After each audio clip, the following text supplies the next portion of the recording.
हाय। इस वीडियो में हम बात करने वाले हैं इन्वायरमेंट की सीरीज़ के बारे में। ठीक है। सबसे पहले मैं थोड़ा सा ओवरव्यू देता हूँ। ठीक है। इस टाइम पे बहुत सारे बच्चों को कन्फ्यूजन रहता है कि इन्वायरमेंट की तैयारी करनी है। जैसा ट्रेंड बदलते जा रहा है, हर साल क्वेश्चंस बढ़ते जा रहे हैं इन्वायरमेंट इकोलॉजी से, उसको कवर कैसे करना है। बिकॉज अगर आप शंकर आईएएस पकड़ते हो तो वो बहुत मोटी बुक आ जाती है, 400 पेजेस अराउंड की। आपको डिसाइड नहीं कर पाते क्या चीज़ पढ़नी है, क्या चीज़ नहीं पढ़नी है। PMFIS पढ़ते हो, पकड़ते हो, सेम उसमें भी यही दिक्कत आती है। तो मैंने ये सीरीज़ इसलिए लाई है कि हम इन्वायरमेंट पढ़ सकें और सिंप्लीफाइड मैनर में पढ़ सकें। मेरा यहाँ पे काम रहेगा, मैं थोड़ा बहुत चार्ट से आपको समझाऊंगा। ठीक है। नेक्स्ट जब आप ये वीडियो देख लो, उसके बाद नेक्स्ट काम आपका ये है कि आपको इस चीज़ को फॉलो करना है और डेली बेसिस पे मेरी एक एक वीडियो आएगी। डेली बेसिस पे आपको फॉलो करना है और उसी के साथ शंकर आईएएस खोल के उसके बारे में डेली पढ़ना है वहाँ से, जो जो टॉपिक मैं आपको बताऊँगा। ठीक है। मोस्टली जो सारे टॉपिक्स है वो शंकर आईएएस से ही मैं कवर करूँगा, पर मैं आपको सिंप्लीफाइड मैनर में बताऊँगा कि किस तरह से एक्चुअली में पढ़ना है। ठीक है। सबसे पहले मैं 1 मिनट लगेगा मेरे को, ओवरव्यू देता हूँ मैं किस तरह से हमारा सीरीज़ चलेगा। जैसे हम इन्वायरमेंट के सब्जेक्ट की बात करेंगे। ठीक है। इन्वायरमेंट के सब्जेक्ट की बात करेंगे, इसमें 3 से 4 डिस्ट्रीब्यूशंस आ जाते हैं इसके। ठीक है। डिफरेंट डिफरेंट 3 या 4 डिविजन्स में बढ़ जाता है। ठीक है। पहला डिवीजन में इसका आ जाता है सिंपल इन्वायरमेंट एंड इकोलॉजी वाला पोर्शन, दैट इज इकोसिस्टम वाला पोर्शन। ठीक है। नेक्स्ट इसमें आ जाता है क्लाइमेट चेंज वाला पोर्शन। ठीक है। थर्ड वन आ जाता है इसमें बायोडाइवर्सिटी वाला पोर्शन। फोर्थ वन आ जाता है पॉल्यूशन वाला portion. And the fifth one आ जाता है एग्रीकल्चर वाला पोर्शन। ठीक है। बाकी आप बुक्स में जब खोलोगे आप डिफरेंट डिफरेंट देखोगे कि अलग अलग ऑर्गेनाइजेशंस दी हुई हैं। ठीक है। इंटरनेशनल ऑर्गेनाइजेशंस, कहीं ना कहीं जब मैं आपको ये पढ़ाऊंगा उसी में सारी ऑर्गेनाइजेशंस कवर हो जाएंगी। ठीक है। एग्जाम्पल के तौर पे जब हम UNFCCC की बात करते हैं, ठीक है, UN that is United nation framework convention for climate change. ठीक है। वो बात करते हैं, वो हम क्लाइमेट चेंज में पढ़ेंगे। जब हम IPCC की बात करेंगे, इंटर गवर्नमेंटल पैनल फॉर, ठीक है, क्लाइमेट चेंज, वो भी हम यहाँ पे बात करेंगे। जब हम UNEP की बात करेंगे, यूनाइटेड नेशन इन्वायरमेंट प्रोग्राम, वो हम बायोडाइवर्सिटी में बात करेंगे। तो इस तरह से जो भी हमारी इंटरनेशनल ऑर्गेनाइजेशंस रहेंगी वो सारी इस इन्हीं पोर्शंस में डिवाइड हो जाएगी। ठीक है। तो आपको सिंपल फॉलो करना है, डेली वीडियो को फॉलो करना है और उसके बाद जाके एक बार शंकर खोलना है, PMFIS खोलना है और उसके बारे में पढ़ना है। तो आपको उसके अलावा और कुछ करने की ज़रूरत नहीं है। डेली जो मैं जैसा आपको बता रहा हूँ आपको बस वही फॉलो करना है। ठीक है। बिकॉज मेरे को कुछ टाइम हो गया है इस चीज़ को फॉलो करते हुए, मैंने खुद देखा है कि मेरे में चेंज आया है एनवायरनमेंट को लेके, तो मेरे को लगा ये चीज़ मेरे को शेयर करनी चाहिए। ठीक है। इसके अलावा ये नहीं कि मैं लक्ष्मीकांत लेके बैठ जाऊँ क्योंकि वो सबको आती है। ये थोड़ा सा डिफरेंट चीज़ है, डिफ़िकल्ट चीज़ है लोगों को। आजकल टॉपर्स यही कहते हैं, जहाँ मैंने भी जितनी बार सुना है कि आप simple current affair based environment कर लो। मेरे को नहीं लगता ऐसा कुछ है, क्योंकि ट्रेंड चेंज हो रहा है। ठीक है। अभी भी जस्ट अभी एक और सर्विसेज जो है वो अलग हो गई है UPSC मेंस के, UPSC मेंस से। तो उसके कारण भी इस बार UPSC में इन्वायरमेंट और जोग्राफी से नेक्स्ट ज़्यादा क्वेश्चन आने वाले हैं प्रीलिम्स में। तो ये चीज़ें पढ़ने हमारे लिए इंपॉर्टेंट हो जाती है। ठीक है। तो मैं ट्राई करूँगा ये विद इन 1 मंथ ही ये सीरीज़ में ख़त्म कर दूँ, 15 डेज़ में ही, क्योंकि मेरे को आपको ओवरव्यू देना है हर चीज़ का। तो बहुत चीज़ इंट्रोडक्शन हो गया, अब हम डायरेक्ट जंप करते हैं। सबसे पहले हम बात करने वाले हैं क्लाइमेट चेंज के बारे में। ठीक है। तो हमारी सबसे पहली चीज़ रहेगी क्लाइमेट चेंज। अब क्लाइमेट चेंज, इसकी बात स्टार्ट कहाँ से हुई। ठीक है। क्लाइमेट चेंज की बात स्टार्ट कहाँ से हुई? क्लाइमेट चेंज की बात स्टार्ट हुई UNFCCC से। अभी UNFCCC क्या है? United Nations framework convention on climate change. ठीक है। अब ये UNFCCC बना, ठीक है, कैसे बना? ठीक है, क्लाइमेट चेंज की हमने बात करी ना, बना कैसे एक्चुअली में? ये बना under the umbrella of UNCED। ठीक है। अंडर द अम्ब्रेला ऑफ मतलब एक्चुअल में ये वाली कॉन्फ्रेंस हुई थी। अब ये क्या है? This is United nation. अभी कंफ्यूज नहीं होना है, 5 मिनट रुक जाओ, सब कुछ क्लियर हो जाएगा। यूनाइटेड नेशन समिट या कॉन्फ्रेंस बोल लो, ऑन इन्वायरमेंट एंड डेवलपमेंट। ये दोनों चीज़ें मैंने खुद जानबूझ के लिखी, ठीक है। आप इसको सबमिट को काट दो, आप कॉन्फ्रेंस लगा लो या सबमिट लगा लो, ठीक है। तो हमारा यूनाइटेड नेशन का एक कॉन्फ्रेंस हुआ था इन्वायरमेंट के और डेवलपमेंट के ऊपर, ठीक है, जिसको यूएनसीडी बोलते हैं। कब हुआ था? 1992 में हुआ था। कहाँ हुआ था? रियो डी जेनेरियो में हुआ था। ये मेरा पॉइंट नहीं है आपको बताने के लिए, बिकॉज ये आपको हर जगह मिल जाएगा और हर जगह आपने ये पढ़ ही लिया होगा यूएनसीडी हुआ था। मेरा मेन ऑब्जेक्टिव ये है कि मैं आपको बता सकूं कि मैं यूएनसीडी क्यों पढ़ा रहा हूँ, बिकॉज यूएनसीडी में ही डिस्कस हुआ और अलग अलग ऑर्गेनाइजेशंस बन गई। पहली बन गई UNFCCC, that is United nation framework convention on climate change. एक बन गया यूएनसीबीडी, जो कि हम जब बायोडाइवर्सिटी स्टार्ट करेंगे हम वहाँ पढ़ेंगे।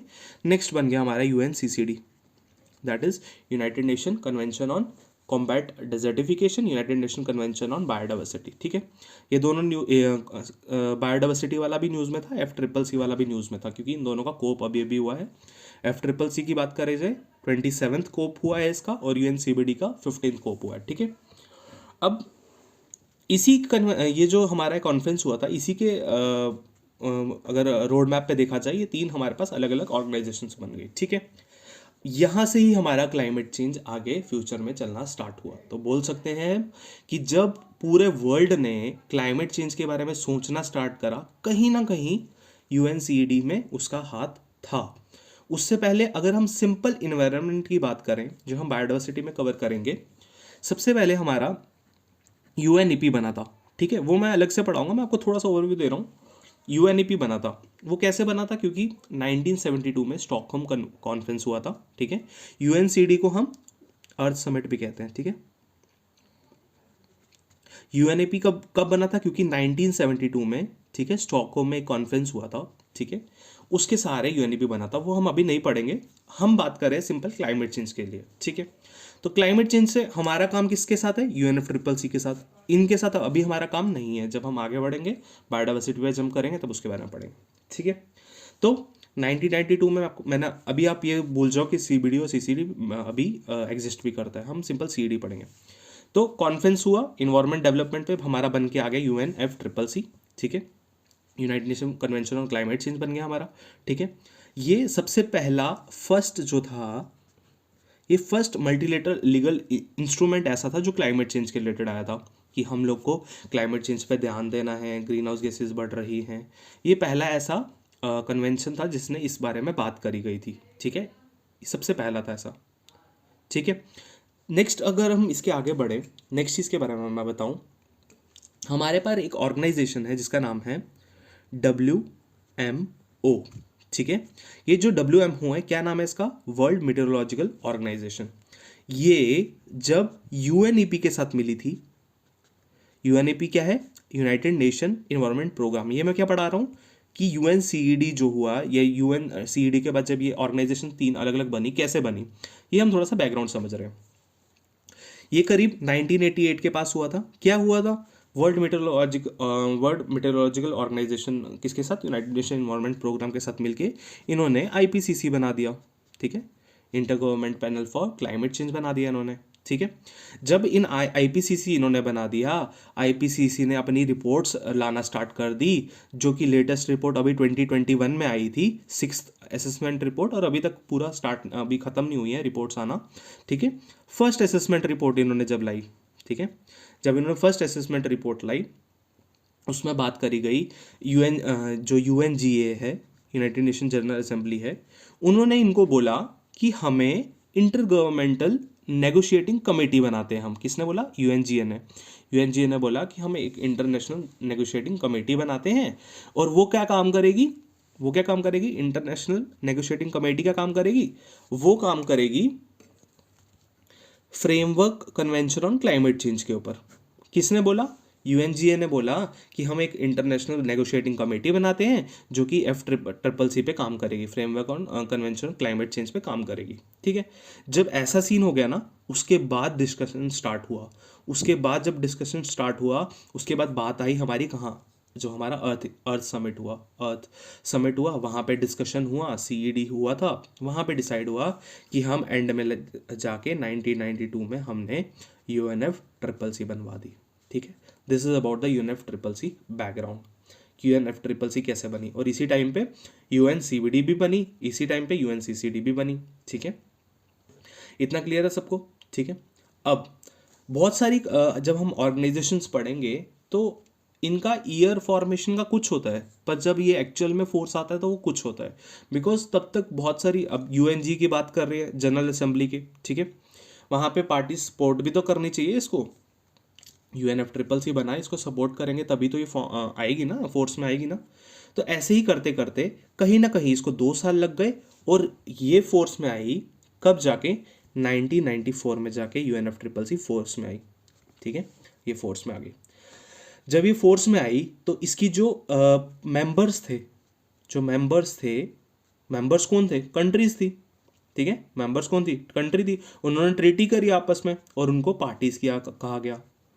तो जिन जिन ने अभी 4-5 दिन पहले न्यूज़पेपर पढ़ा था, जब UNFCCC के बारे में लिखा था, वहाँ लिखा होता कॉन्फ्रेंस ऑफ पार्टीज। ठीक है, क्यों? क्योंकि जो कंट्रीज हैं उनको पार्टीज कहा जाता है। ठीक है, इतना क्लियर है?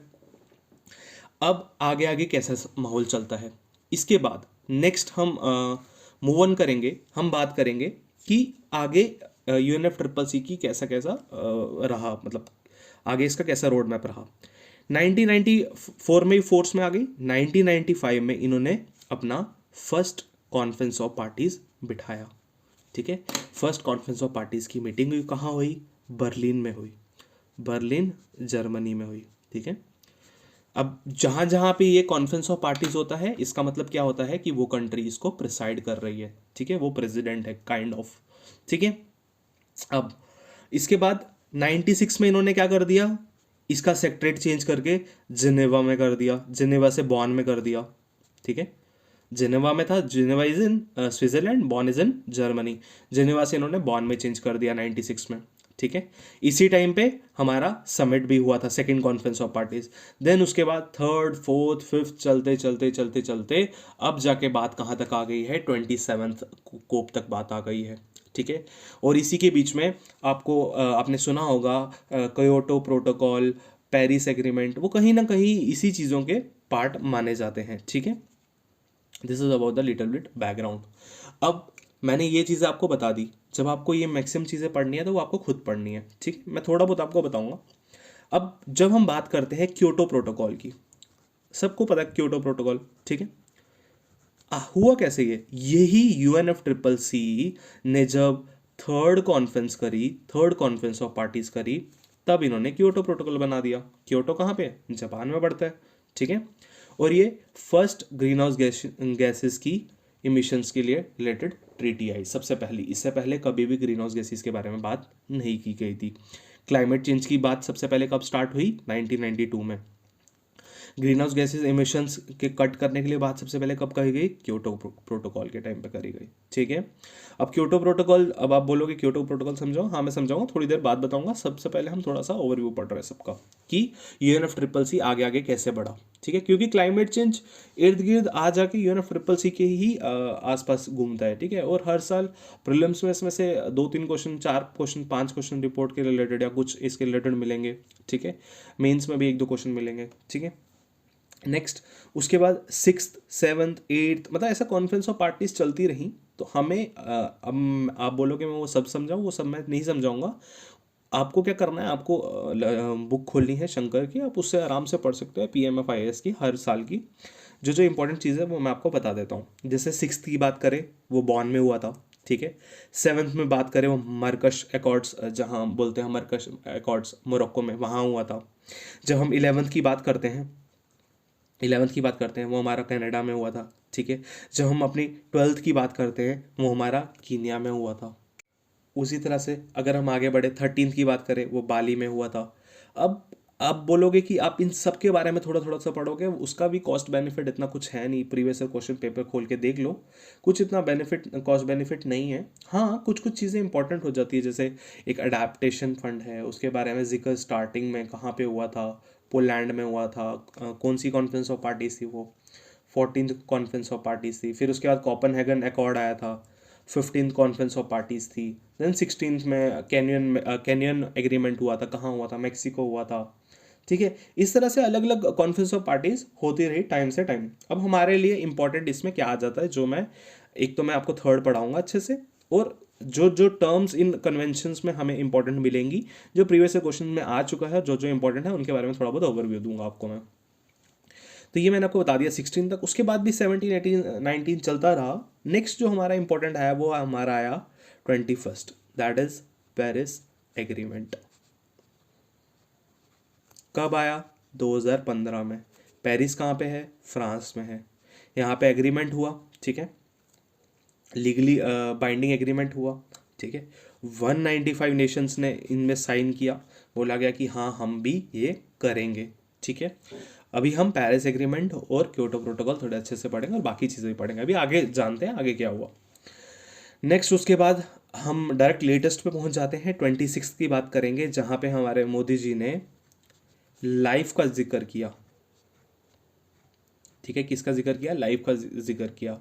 क्या बोलते हैं इसको? मिशन फॉर लाइफ दिया गया इसका नाम, मिशन फॉर लाइफ नाम दिया गया इसका, जो कि एक्चुअल में इसका पूरा नाम क्या था? Lifestyle for environment. या मोदी जी ने टर्म वहाँ पे बोली थी कॉन्फ्रेंस में, जब 26 हुआ था। कहाँ हुआ था ये थोड़ा बहुत आपको, थोड़ा बहुत ये जी जनरल नॉलेज आपको होना चाहिए। ग्लासगो में हुआ था, दैट इज़ यूके में, ठीक है। एक्चुअल में 2020 में होना था, बट एंड में जाके 2021 में इसको एक्सटेंड कर दिया था, तो ये 2021 में हुआ था। 27 अभी कुछ टाइम पहले हुआ है। कहाँ पे हुआ है?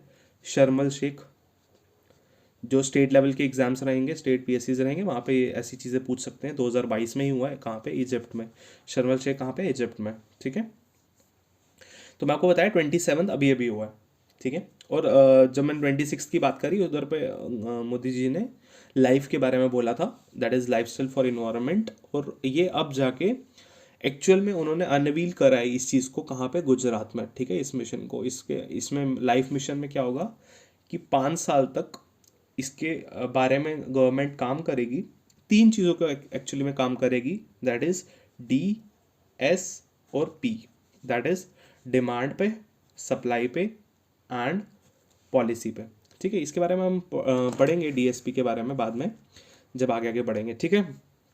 सो बहुत सारे लोगों को थोड़ा बहुत डाउट्स क्लियर हो गए होंगे कि UNFCCC क्या है, उसमें कैसी कैसी चीज़ें आगे बढ़ रही हैं, ठीक है। So this is about the overview, ठीक है। तो अभी कंफ्यूज नहीं होना है, एकदम से आपको एकदम से सब चीज़ें अच्छे से समझ आ जाएगी जब हम आगे बढ़ेंगे, ठीक है। अब जैसे कि मैंने आपको बताया, ठीक है, सबसे पहले कि हमने UNFCCC के बारे में पढ़ा। अब मैं आपको थोड़ा सा बताता हूँ आपको पढ़ना कैसे है। UNFCCC के बारे में आपको बैकग्राउंड मिल गया। अब जो जो मैं आपको आगे पढ़ाता जाऊंगा, आपको उसके अकॉर्डिंगली पढ़ता जाना है। जो जो मतलब लाइक अगर मैंने आपको अभी क्योटो प्रोटोकॉल के बारे में बताया, अभी मैं उसको थोड़ा सा बेसिक बताऊंगा आपको, पर आपको वो दोबारा से थोड़ी देर बाद रीड आउट करना है खुद बुक से, ताकि आप उसके खुद एडमिट नोट्स बना सको। बिकॉज मेरे पास भी अपनी प्रिपरेशन में इतना टाइम नहीं होता है कि मैं फुल नोट्स बना के आपको समझा सकूँ, ठीक है। और उस तरह समझाना, आपको बहुत सारी यूट्यूब वीडियोज़ मिल जाएंगी। मेरा काम ये है कि आपको मैं सिंप्लीफाइड वे में बताऊं कि आपको किस तरह से आगे बढ़ना है, ठीक है। अब जैसे कि अभी 26 हुआ, ठीक है, तो आपको एक काम कर लेना है। 26 आपको सिंपल गूगल पे जाना, आपको लिखना है 26 कोप कॉन्फ्रेंस ऑफ पार्टीज ग्लासगो में हुई, ठीक है। 26 नहीं भी करोगे तो चलेगा, बिकॉज 26 कॉन्फ्रेंस ऑफ पार्टीज के रिलेटेड क्वेश्चन आ चुका है। 2022 मेंस में आ चुका है इसके रिलेटेड क्वेश्चन, कि 26 कॉन्फ्रेंस ऑफ पार्टीज़ में क्या डिस्कशन हुआ, वो सब इसके रिलेटेड क्वेश्चन आ चुका है। अभी 27 हुआ है, तो 27 के नोट्स बना लो जाके कहीं से भी, ठीक है, कहीं भी मिल जाएंगे आपको कि क्या क्या बातें हुई हैं 27 कॉन्फ्रेंस ऑफ पार्टीज़ में। अभी जस्ट दिसंबर में ख़त्म हुआ है, ठीक है। कहाँ पे? शर्म एल शेख इजिप्ट में, ठीक है, ठीक है। अब मैं आपको बताता हूँ, जैसे मैंने आपको बताया थर्ड कॉन्फ्रेंस ऑफ पार्टी हुई थी कहाँ पे? क्योटो प्रोटोकॉल जिसको बोलते हैं, कहाँ पे हुई थी? जापान में। अब मैं आपको बताता हूँ इसको पढ़ना कैसे एक्चुअली में। जो लोगों को कन्फ्यूजन रहता है, समझ नहीं पाते क्या पढ़ें क्या नहीं पढ़ें, ठीक है। अब इसकी बात हुई एक्चुअली में 1997 में, ठीक है। 1997 में इसका डिस्कशन हुआ कि हम ऐसा कुछ लाएंगे। एंड में जाके फोर्स में आ रहा है ये 2005 में, ठीक है। क्योटो प्रोटोकॉल एंड में जाके 2005 में फोर्स में आ रहा है, ठीक है। अब इसका काम क्या है? इसने क्या बोला, क्योटो प्रोटोकॉल ने क्या बोला कि हम लोग जो भी इंडस्ट्रियलाइज कंट्रीज है, इंडस्ट्रियलाइज कंट्रीज कौन सी है, जैसे यूएस हो गई, ठीक है, जो डेवलप्ड कंट्रीज है, यूरोपियन कंट्रीज हो गई, हम जो इंडस्ट्रियलाइज कंट्रीज है हम लोग क्या करेंगे, ग्रीन हाउस गैसेज का इमिशंस जो है हम करते हैं उसको हम थोड़ा सा स्टेबलाइज करेंगे, हम थोड़ा सा कम करेंगे। उसी चीज़ ग्रीन हाउस गैसेज के रिलेटेड ही कि हम इनको कम करेंगे, वही चीज़ क्योटो प्रोटोकॉल में दी गई थी, ठीक है। अब इसने क्या करा, मैं आपको थोड़ा बहुत बताता हूँ, आपको एकदम क्लियर हो जाएगा इसने करा क्या एक्चुअली में। ओके, अब इसने क्या करा, इन्होंने क्या करा क्योटो प्रोटोकॉल में, इन्होंने कन्वेंशन बना दिया, कन्वेंशन के बाद इन्होंने कुछ टारगेट्स रख दिए, ठीक है। टारगेट्स किसके लिए रखे, इन्होंने छूट दे दी, जो डेवलपिंग कंट्रीज थी ना उनको छूट दे दी, कि आपको अभी आपको थोड़ी देर में समझ आएगा कि डेवलपिंग कंट्रीज को इन्होंने छूट दे दी और डेवलप्ड कंट्रीज को इन्होंने हाथ पकड़ लिया, ठीक है, उनका गला पकड़ लिया कि आपको इस तरह से ये चीज़ें कैसे करनी है। इन्होंने किसको, किनका गला पकड़ा, इन्होंने 37 इंडस्ट्रियलाइज कंट्रीज थी और यूरोपियन कम्युनिटी जो थी उनको ऊपर कुछ बाइंडिंग टारगेट्स लगा दिए उनके ऊपर, ठीक है। जैसे उनको बोल दिया कि आपको इतने 10% इमिशंस कम करने हैं, आपको 20% इमिशंस कम करने हैं, ऐसा उन पर टारगेट लगा दिए, ठीक है। उसके रिलेटेड इन्होंने क्या कर दिया, एनेक्सर्स बना दिया अलग अलग। कैसे एनेक्सर्स बना दिए ये मैं आपको बताता हूँ, ये आपको बुक पे भी नहीं मिलेगा, ठीक है, ये मैं आपको बता देता हूँ, अगर मिलेगा भी आपको समझ नहीं आएगा एक्चुअली में, मुझे भी नहीं आया था। 1 2 इसको बोलते हैं एनेक्स 1, इसको बोलते हैं एनेक्स 2, इसको बोलते हैं annex A, annex B and non annex. अब क्या सीन हुआ, एनेक्स 1 में उन्होंने क्या कर दिया, उन्होंने इंडस्ट्रियलाइज इकोनॉमिक्स को डाल दिया, जो इंडस्ट्रियलाइज इकोनॉमीज थी ना उनको यहाँ डाल दिया, जो मैंने आपको बता दिया, एक तो जो 37 थी प्लस यूरोपियन यूनियन को डाल दिया। एनेक्स 2 में क्या कर दिया, एनेक्स 2 में उन कंट्रीज को डाला कि जिनको बोला गया आप क्या करोगे, नॉन एनेक्स वालों को ना, आप क्या करोगे, नॉन एनेक्स वालों के ना हेल्प करोगे। कैसे हेल्प करोगे, साइंस एंड टेक में हेल्प करोगे, ठीक है। अब आपका क्वेश्चन आएगा what is this non annex, अभी तो हमने पढ़ा नहीं ना, तो नॉन एनेक्स आपको इतना तो समझ आ गया होगा जनरल पॉइंट ऑफ व्यू से कि ये डेवलपिंग कंट्रीज होंगी, डेवलपिंग कंट्रीज होगी, ठीक है। कैसी डेवलपिंग कंट्रीज, चाइना टाइप की, इंडिया टाइप की, ब्राज़ील टाइप की, इन टाइप की डेवलपिंग कंट्रीज हो गई। और इनको किस तरह से रखा गया था, नॉन बाइंडिंग रखा गया था, जैसे कि मैंने आपको ऊपर बताया कि इंडस्ट्रियलाइज कंट्रीज जो थी और यूरोपियन यूनियन थे उन पर बाइंडिंग टारगेट्स लगाए गए थे, ठीक है। तो ये नॉन एनेक्स कंट्रीज को, इनको एनेक्स 2 वालों को बोला गया कि तुम क्या करोगे, नॉन एनेक्स वालों की हेल्प करोगे, किस में हेल्प करोगे, साइंस एंड टेक में हेल्प करोगे भाई, ठीक है, ऐसा उनको बोला गया। प्लस एनेक्स ए में उन्होंने क्या डाल दिया, ये बहुत लोगों को कन्फ्यूजन होगी और आपको इसको थोड़ा सा देखे हैरानगी भी होगी कि किस तरह से अजीब एनेक्सर्स बनाए हुए थे इसमें। इसमें क्या कर दिया इन्होंने, कुछ जो पोल्यूटेंट्स रहते हैं उनको डाल दिया, जैसे कार्बन डाइऑक्साइड, इसमें 6 आ जाते हैं, मीथेन आ जाता है हमारा, CFC आ जाता है, क्लोरोफ्लोरोकार्बन आ जाता है, नाइट्रस ऑक्साइड आ जाता है, पर फ्लोरोकार्बन आ जाता है, सल्फर हेक्साफ्लोराइड आ जाता है, ठीक है। इन 6 पोल्यूटेंट्स को डाल दिया। देन NXB के में इन्होंने क्या बात करी, इन्होंने बोल दिया कि जो डेवलप्ड कंट्रीज है, जो डेवलप्ड कंट्रीज है उन पे हम लगा रहे हैं भैया बाइंडिंग टारगेट्स, आपको ये करना ही करना है, ठीक है, ये करना ही करना है आपको, अगर मैंने आपको बोला है तो आपको ये करना ही करना, यही बाइंडिंग टारगेट्स किस पे लगा दिया, डेवलप्ड कंट्रीज के ऊपर। इतना क्लियर है सबको, ठीक है। अब इतना आपको समझ आ गया क्योटो प्रोटोकॉल के बारे में, अब आगे बढ़ते हैं, और क्योंकि ये चीज़ें आपको, अब आप इतना समझ आ गया, क्योटो प्रोटोकॉल खोलोगे ना एकदम से आपको सब याद हो जाएगा, समझ आ जाएगा सब, ठीक है। अब नेक्स्ट क्या हुआ, अब क्योटो प्रोटोकॉल ने एक्चुअली में 3 मैकेनिज्म्स की बात करी, 3 अलग अलग मैकेनिज्म्स की बात करी। कौन कौन से, एक था जॉइंट इम्प्लीमेंटेशन, मैं पूरा नहीं लिखने वाला, टाइम लगेगा, एक था CDM क्लीन डेवलपमेंट मैकेनिज्म, तीसरा था कार्बन ट्रेडिंग, ठीक है, कार्बन ट्रेडिंग। किसने बात करी, क्योटो प्रोटोकॉल ने 3 मैकेनिज्म्स की बात करी, ठीक है। अब जॉइंट इम्प्लीमेंटेशन की बात करी जाए, जॉइंट इम्प्लीमेंटेशन का मतलब क्या है, एक तरफ भी इंडस्ट्रियलाइज कंट्री और दूसरी तरफ भी इंडस्ट्रियलाइज कंट्री। जब क्लीन डेवलपमेंट मैकेनिज्म की बात करी जाए तो एक तरफ डेवलपमेंट जो डेवलप्ड कंट्री है और दूसरी तरफ डेवलपिंग कंट्री है जो अभी डेवलप हो रही है, और कार्बन ट्रेडिंग में कहीं ना कहीं वही हो जाएगा। इसमें दोनों तरीके से आ जाएंगे, डेवलप्ड भी आ जाएंगे, डेवलपिंग भी आ जाएंगे, ठीक है। अब क्या है ये जॉइंट इम्प्लीमेंटेशन में क्या कहा गया कि हम जॉइंट इम्प्लीमेंटेशन में क्या होगा कि जो दो कंट्रीज है, ठीक है, दोनों डेवलप्ड है। अब क्या होता है, एक है वन कंट्री, दूसरी है टू कंट्री। वन कंट्री को बोला कि तुम्हें 10 लीटर का भाई पोल्यूशन करना है। एक्चुअली ये बुरा मत मानना कुछ लोग, ये मैं ऐसे ही 10 लीटर बोल रहा हूँ कि आपको समझ आए। इनको बोला गया 10 लीटर का आपको पोल्यूशन करना है, ठीक है, ग्रीन हाउस गैसेज इमिशंस कर रहा है। मैं आपको सिंपल बोल रहा हूँ, कार्बन डाइऑक्साइड निकालना है, सिंपल। और 22 के ऊपर भी यही बोला गया दूसरी कंट्री को भी कि 10 लीटर निकालना है। बट वन क्या कर रही है, वन ने 8 ही लीटर निकाला। और ये भाई महाशय यूएस जैसे चाइना जैसे इन्होंने क्या कर दिया, इन्होंने 12 लीटर का पोल्यूशन निकाल दिया, ठीक है। ये मैं समझाने के लिए कर रहा हूँ, लीटर नहीं होता है, ठीक है। अब क्या कहा गया जॉइंट इम्प्लीमेंटेशन में कि भैया आपके पास एक्स्ट्रा है ना, यहाँ पे आपको आपके 12 आ रहे हैं ना, तो आप मेरे से खरीद लो। मेरे पास तो वैसे भी 2 एक्स्ट्रा पड़े हैं ना, तो वो आप ले लो। तो क्या हो जाएगा, आप अपने में से ये 2 को माइनस कर लेना, और जब एंड में जाके आप जाके क्योटो प्रोटोकॉल को फॉलो करने की बात आएगी, आप बोल देना मैंने 10 ही निकाले हैं और 2 का मैंने सर्टिफिकेट ले लिया, किससे, 1 से।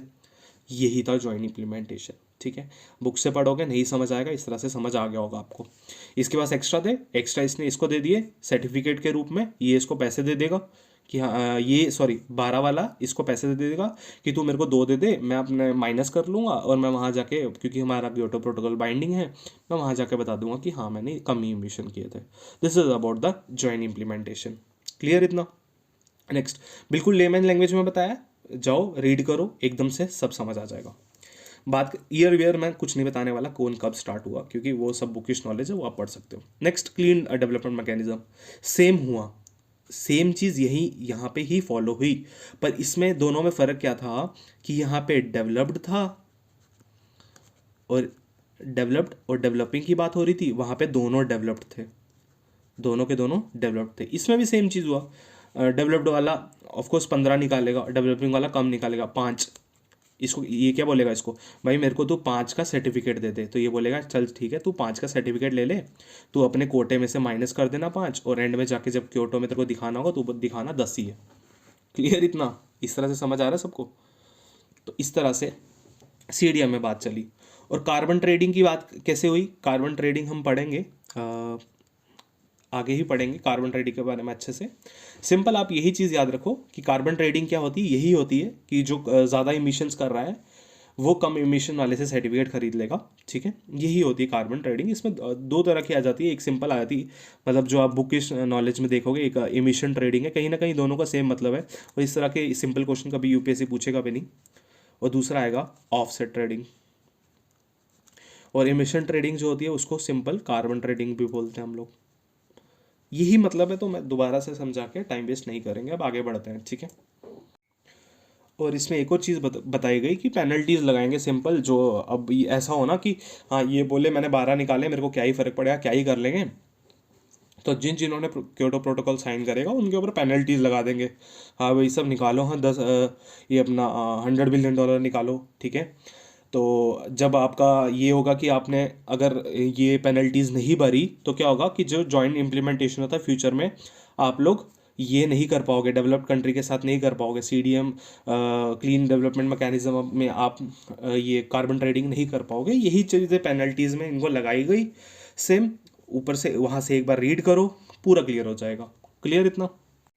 ठीक है। अब मैं नेक्स्ट एक बार हल्का सा बताता हूँ आपको, जो हमारा बाली मीट हुआ था, कब हुआ था, 2007 में। क्या है ये, 13 कोप था, ठीक है, 13th कोप था बाली में। जो 13 कोप हुआ ना, तो यहाँ पे बोला गया कि हम एक ना बाली रोड मैप बनाते हैं, ठीक है। हम क्या करेंगे, हम 2 साल के बाद ना, जब हम कोपेनहेगन में मिलेंगे ना, 2 साल के बाद कोपेनहेगन में मिलेंगे ना, तो वहाँ हम लोग डिसाइड करेंगे 2009 में कि हमें आगे का रोड मैप क्या बनाना है। और कोपेनहेगन में जो हमें डिस्कशन करना है उसके लिए हम नींव अभी से रखेंगे, अभी से। उसी को बोला जाता है बाली एक्शन प्लान, ठीक है, उसी को बोला जाता है बाली एक्शन प्लान। तो हुआ क्या, यहाँ पे एक अडेप्टेशन फंड स्टार्ट किया गया, ठीक है। एक एडहॉक वर्किंग ग्रुप स्टार्ट किया गया, एडहॉक वर्किंग ग्रुप स्टार्ट किया गया, ठीक है। किसके लिए? NX1 पार्टीज़ के लिए। NX1 पार्टीज़ कौन सी थी? याद करो, क्योटो प्रोटोकॉल, इंडस्ट्रीज इकोनॉमीज, ठीक है। उसमें वर्किंग ग्रुप्स बनाया गया कि हम आगे डिस्कशन करेंगे, सिंपल वही है। यूपीएससी नहीं पूछेगा कि बारी मीटे में क्या हुआ, वो पूछेगा तो ये पूछेगा अडेप्टेशन फंड, वो ये नहीं पूछेगा ईयर कौन सा, वो पूछेगा अडेप्टेशन फंड के बारे में, ठीक है।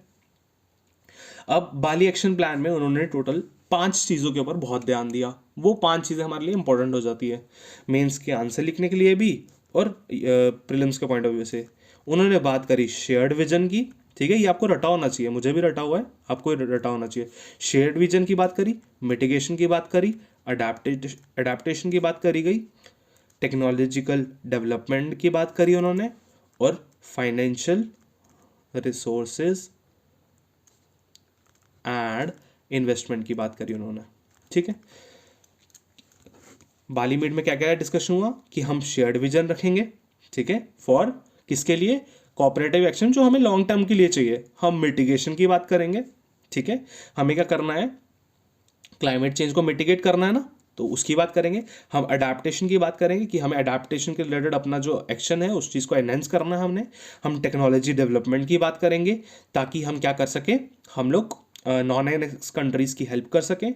हम लोग बात करेंगे फाइनेंशियल रिसोर्सेज और इन्वेस्टमेंट की, कहाँ पे? नॉन एनेक्स कंट्रीज़ में, ठीक है। This is about the Bali meet. Okay, next अगर हम मुड़ेंगे, दैट इज़, आपको दिख रहा है, हाँ, कनकुन समिट पे। कनकुन समिट थोड़ा बहुत आपको पता होना चाहिए, कनकुन कहाँ पे? मैक्सिको में, ठीक है। Mexico is in north America, ठीक है। COP 16 हुआ, ये 2010 में हुआ, यूपीएससी नहीं पूछेगा, मैं ऐसे ही लिख रहा हूँ, ठीक है। यहाँ का जब कनकन समिट हुआ, यहाँ पे डिसाइड हुआ मैकेनिज्म्स के बारे में, 1-2 मैकेनिज्म, ठीक है। एक तो था टेक्नोलॉजी मैकेनिज्म, सिंपल रीड करो समझ आ जाएगा। दूसरा ग्रीन क्लाइमेट फंड। क्या बोला गया कि जो डेवलप्ड कंट्रीज हो, चलो चलो पैसा निकालो, किसके लिए? डेवलपिंग कंट्रीज के लिए, ठीक है, ताकि वो लोग किसको अपना सके, वो लोग रिन्यूएबल एनर्जी को अपना सके, ठीक है। This is about the Cancun summit, ठीक है, इतना क्लियर है? ओके, अब डायरेक्ट मूव ऑन करते हैं हमारे इंपॉर्टेंट जो मेन इंपॉर्टेंट जो है हमारा 2015 का पेरिस क्लाइमेट चेंज एग्रीमेंट, ठीक है। चेंज एग्रीमेंट, राइटिंग पे मत जाना, बस सुनो मेरे को और थोड़ा बहुत देखो बस, ठीक है। अब क्या हुआ, 2015 में आया था, हुआ था समिट, 2016 में साइन किया सबने। साइन कितनों ने करा? 195 लोगों ने कर दिया। लोग मतलब गवर्नमेंट्स ने, ठीक है। इन्होंने डिस्कस ये किया कि हम लोग क्या करेंगे, हम लोग ग्रीन हाउस गैसेस इमिशंस को कम करेंगे, ठीक है। और इन्होंने क्या बात करी गई, प्लस क्लाइमेट चेंज आपको मैंने नहीं बताया, ये COP 21 था, ठीक है, मैंने स्टार्टिंग में आपको बता दिया था वैसे। तो इन्होंने क्या बोला, हम ग्रीन हाउस गैसेस को इमिशंस को कम करेंगे। इसके रिलेटेड हम क्या करेंगे, 5-5 साल पे ना, 5 ईयर्स पे हम क्या करेंगे, नेशनल डिटरमाइंड कॉन्ट्रीब्यूशंस बनाएंगे। क्या बनाएंगे हम लोग? नेशनल डिटरमाइंड कॉन्ट्रीब्यूशंस बनाएंगे। मतलब इंडिया चले जाएगी यहाँ पे, बोलेगी 2020 तक हम क्या करेंगे, हम अपना ना 30% biodiversity green house gases emissions हम कम कर देंगे। This is about the national determined contributions. ये हर एक कंट्री को बोला गया कि आपको कुछ कुछ कॉन्ट्रीब्यूट करना है, ठीक है, आपको वर्ल्ड के लिए कुछ कॉन्ट्रीब्यूट करना है, आप इतना इमिशन कम करो, ये करो, जो वो करो, वो आपकी मर्जी है, आपने क्या करना है, ठीक है। और इसी में जब हमने यहाँ पे जब डिविजन्स करे अलग अलग कंट्रीज़ के, तो इंडिया को यहाँ पे रखा गया सिंपल एमर्जिंग इकोनॉमीज़ में, मतलब जो इकोनॉमीज एमर्ज हो रही है अभी, काइंड ऑफ डेवलप हो रही हैं जो अभी, ठीक है, टाइम से टाइम डेवलप हो रही हैं, दैट इज़ एमर्जिंग इकोनॉमीज, ठीक है। नेक्स्ट क्या बात करी गई, जब ये पेरिस एग्रीमेंट हुआ, वहाँ पे ना 32 पेजेस का इन्होंने वो निकाला, ठीक है। उसके अंडर इन्होंने 29 आर्टिकल्स निकाले और ग्लोबल वार्मिंग के रिलेटेड वर्ल्ड लेवल पे हिस्टोरिकल डील थी है, ठीक है। फ्यूचर बदलने के लिए हिस्टोरिकल डील थी है उस दिन। क्यों? थोड़ी देर में पता चलेगा हिस्टोरिकल डील क्यों थी, ठीक है। हमें बोला, इतनी देर तक हमें पता था कि हमारी एक वो आई थी, दैट इज रिपोर्ट आई थी, ठीक है, IPCC की रिपोर्ट आई थी। IPCC की रिपोर्ट में लिखा था कि जो टेम्परेचर होगा वो इस सेंचुरी में 2 डिग्री सेल्सियस से भी ज़्यादा ऊपर चला जाएगा, एवरेज टेम्परेचर पूरे वर्ल्ड का 2 डिग्री सेल्सियस से ऊपर चला जाएगा। लाइक अगर एवरेज टेम्परेचर पूरे वर्ल्ड का 15 है, तो जब तक 2100 आएगा ना, तो वो 15 से 17 चले जाएगा एवरेज। उससे क्या होगा, आपको क्या लग रहा है कि मज़ा आएगा सर्दी वाले? क्या होगा, ग्लेशियर्स पिघल जाएंगे, ग्लेशियर्स पिघलेंगे, पानी आएगा ज़्यादा, पानी होगा, फ्लडिंग होगी, फ्लडिंग होगी। जो हमारी मुंबई जैसी स्टेट्स हैं, उड़ीसा जैसी स्टेट्स हैं, तमिलनाडु जैसी स्टेट्स हैं, वो डूब जाएंगी। बहुत ज़्यादा डिस्प्लेसमेंट होगा पूरे ऑल ओवर वर्ल्ड में। जो आइलैंड कंट्रीज है वो डूब जाएंगे, मालदीव्स डूब जाएगा, ठीक है, इंडोनेशिया डूब जाएगा। सो ये बात करी गई वहाँ पे, ठीक है। अब जब एग्रीमेंट की बात हो रही थी, इन्होंने क्या करा, हम भाई टारगेट रखते हैं। इन्होंने बोला क्या टारगेट रखेंगे, हम टारगेट रखेंगे 2020 का टारगेट। 2020 का क्या मतलब था? एक 20 का मतलब था कि हम कार्बन डाइऑक्साइड 20% से कम कर देंगे। एक 20 का मतलब था कि हम रिन्यूएबल एनर्जी को ना 20% से ज़्यादा बढ़ा देंगे। कि अगर अभी हम 100% हम कोल यूज़ कर रहे हैं हम लोग, ठीक है, उसमें हम लोग रिन्यूएबल एनर्जी 20% ला देंगे। मतलब हम 80% ही सिर्फ कोल यूज़ करेंगे एनर्जी के लिए, और 20% हम लोग सारी चीज़ों की एनर्जी एफिशिएंसी बढ़ा देंगे, ठीक है। एनर्जी एफिशिएंसी क्या होती है? मैं एग्जांपल देता हूँ एनर्जी एफिशिएंसी की। अगर 1 हेक्टेयर का लैंड है, ठीक है, वहाँ पे इंडिया में सिर्फ 1 kg ही अनियन लग पाते हैं। पर वही दूसरी तरफ अगर देखा जाए, यूएस में उसी लैंड के ऊपर 1 हेक्टेयर की जगह के ऊपर 20 kg अनियन निकल रहे हैं। क्यों? क्योंकि एफिशिएंसी नहीं है इंडिया में। क्यों? गवर्नमेंट क्या करता है, गवर्नमेंट स्कीम्स लगा देता है, सब्सिडीज देता है, तो फार्मर्स क्या करते हैं, वो लोग ज़्यादा छिड़काव करना स्टार्ट कर देते हैं, ठीक है, यूरिया का या अलग पेस्टिसाइड या इंसेक्टिसाइड्स। कहीं ना कहीं वो गलत वे में चले जाता है। प्लस सेकेंड चीज़, हमारे इंडिया में ना जो प्लॉट्स है ना, वो बहुत छोटे छोटे बटे हुए हैं। पर यूएस के प्लॉट्स की बात करी जाए तो वो इतने बड़े बड़े प्लॉट्स हैं, और इंडिया में इतने छोटे छोटे प्लॉट्स हैं। तो दोनों में फ़र्क आ जाता है। जब प्लांटेशन होती है ना, दोनों में फ़र्क आ जाता है। उसमें वो ज़्यादा टेक्नोलॉजी वाली चीज़ें यूज़ करें क्योंकि बड़ा प्लॉट है, ठीक है, ज़्यादा इन्वेस्टमेंट कर सकते हैं। यहाँ पे छोटी छोटी चीज़ें, तो ये टेक्नोलॉजी का यूज़ ज़्यादा नहीं करेंगे। तो ये इसी वजह से इसको बोलते हैं एनर्जी एफिशिएंसी। अब आपको समझ आ गया, ठीक है। सो मैंने आपको बता दिया कि 5-5 साल पे कॉन्ट्रीब्यूशंस इनको बार बार देखने थे, बार बार रिवाइज करने थे, ठीक है। और जो क्योटो प्रोटोकॉल था वो लीगली बाइंडिंग नहीं था। पेरिस एग्रीमेंट लीगली बाइंडिंग है। तो जब हम पेरिस एग्रीमेंट क्योटो प्रोटोकॉल की बात करते हैं, इनका फादर कौन है? UNFCCC, और UNFCCC का फादर कौन है? UNCED। अगर UNCED 1992 में नहीं होती, तो UNFCCC 1992 में नहीं बनता, तो क्योटो प्रोटोकॉल जो 3rd कॉन्फ्रेंस ऑफ पार्टी थी वो नहीं होती, और पेरिस एग्रीमेंट जो 21st कॉन्फ्रेंस ऑफ पार्टी थी वो नहीं होता। तो ये सारे इंटरलिंक है एक दूसरे के साथ। इस तरह से आपको इन्वायरमेंट में क्लाइमेट चेंज का पोर्शन आपको पढ़ना है, ठीक है। अब मैं आपको इतना चीज़ें बता दिया, अब थोड़ा बहुत और बताता हूँ। इसमें जो NDCs बनाए गए ना, नेशनल डिटरमिनेंट कॉन्ट्रीब्यूशंस, उनको बोला गया कि लीगली बाइंडिंग नहीं है। क्या हो गया, मोदी जी बोल के तो आ गए वहाँ पे कि हम 50% इमिशंस कम कर देंगे 2030 तक। हाँ, तो वो ऐसा नहीं होगा तो वो तो बैन लगा देंगे इंडिया पे, ठीक है। इंडिया पे ban in the sense penalties लगा देंगे। तो इसलिए बोला गया कि इसको सिंपल वे में रखते हैं। तो ये लीगली बाइंडिंग नहीं है। कहीं ना कहीं ये पेरिस एग्रीमेंट का ये ड्रॉबैक भी है, लिमिटेशन भी है कि इन्होंने लीगली बाइंडिंग इस चीज़ को नहीं रखा गया, ठीक है। नेक्स्ट, अब इंडिया का क्या स्टांस रहा, क्योंकि हम इंडिया से हमें जानना है कि इंडिया का एक्चुअली में क्योटो प्रोटोकॉल के रिलेटेड क्या स्टांस रहा, और इंडिया ने किस किस चीज़ की बात करी थी। तो हमने भी दिए अपने नेशनल डिटरमाइंड कॉन्ट्रीब्यूशंस। हमने ही बोला कि भाई हाँ भाई हम ये करेंगे, हम वो करेंगे, ठीक है। इंडिया ने भी ये बोला, ये आप बुक से पढ़ सकते हो। सो जस्ट मैंने अभी टाइम देखा तो ये वीडियो बहुत लंबी हो चुकी है, तो एक काम करते हैं, ख़त्म करते हैं। एक्चुअली पता ही नहीं चला, मेरा भी रिवीजन हो रहा है, तो आगे कंटिन्यू करेंगे। इसी के आगे IPCC पढ़ेंगे नेक्स्ट वीडियो में, ठीक है। तो बाकी मैं इस वीडियो को मैं इस सीरीज़ को तभी कंटिन्यू कर पाऊँगा जब मेरे को थोड़ा सा सपोर्ट मिलेगा, कि मेरे को लगेगा कि नहीं लोग देख रहे हैं। तो कमेंट करके बताओ कि एक्चुअली में आपको ये सीरीज़ कंटिन्यूशन चाहिए कि नहीं चाहिए, ठीक है। तो कमेंट करके दिखाना मेरे को। सो अगर अभी तक जुड़े हो तो लाइक सब्सक्राइब करके जाना, और कमेंट ज़रूरी करना, क्योंकि मुझे पता चले कि आपको ये सीरीज़ आगे चाहिए कि नहीं चाहिए। So thank you for tuning in. मिलते हैं कल।